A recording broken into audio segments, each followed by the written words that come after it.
ভাবলেন লায়লা মামুনের সম্পর্ক ঠিক হয়ে গেছে? আদৌ কি ঠিক হয়ে গেছে? তার আগে আমরা জেনে নেই লায়লা মামুনের সম্পর্কটা কিভাবে শুরু হলো, আর শুরু হওয়ার পরে কিভাবে চলতে থাকলো তাদের সম্পর্ক। আসুন আমরা মামুনের মুখে শুনে নেই। লায়লার সাথে পরিচয়টা লাইক আমি যখন নর্মালি লাইভ করতাম লাইকিতে, যখন লাইকিতে পরিচয়, লাইক দিয়ে শুরু, এখন কেন লাইক করো না ভাবছি আমি গুরু। कौन है ये लोग? कहां से आते हैं ये? দূর ভাই, এইটা তো লোক নয়, এইটা হইলো বাচ্চা। লায়লা আপু আনার পরে এইটা হইছে খাচ্চা।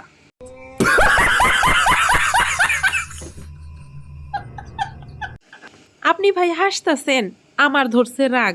মামুন ভাইরে কি খাওয়াইতেছে, সবজি নাকি হাগ?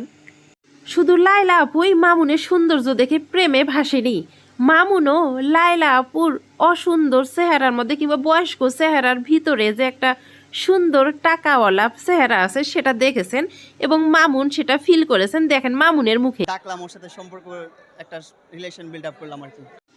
মামুন ভাই, তুমি যাই ভেবে রিলেশন বিল্ড আপ করো না কেন, করছো তো।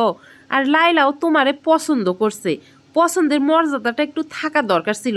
3টা বছর কুত্তা বিলাই একসাথে থাকলেও তাদের মাঝে প্রেম ভালোবাসা জন্মায়।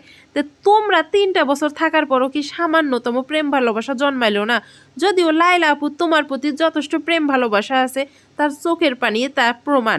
মাঝে মাঝে মান অভিমান করতা, মারামারি করতা, ঠুসঠাস, আবার কিন্তু ঠিক হয়ে যেতা। কিন্তু এবার তোমার এই মান অভিমানটা মনে হয় পরিকল্পিত ছিল। যারা দেখছেন তারা একটু কমেন্টে জানাবেন, কারণ তুমি অভিমান কইরা চইলা যায়াই কিন্তু প্রিন্স কাট সেলুন দিয়ে দিছো, এটা কিন্তু একদিনে হয় নাই।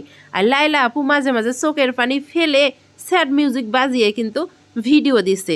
আমাদের দর্শকদের হয়েছে জ্বালা, আমরা লায়লা আপু চোখের পানি দেখবো না তোমার প্রিন্স কাট সেলুনে গিয়া চুল কাটবো, বুঝতেছি না। যারা দেখছেন এই ভিডিওটা তারা একটু কমেন্ট করে যাবেন আমাদের কি করা উচিত। যদি আমার ইনফরমেশনগুলো কিংবা এই তথ্যগুলো ভালো লাগে একটা লাইক দিবেন, শেয়ার করে দিবেন, অন্যরাও একটু শুনুক। আর চ্যানেলে নতুন হলে একটু সাবস্ক্রাইব করে দিয়েন। সবাইকে ধন্যবাদ।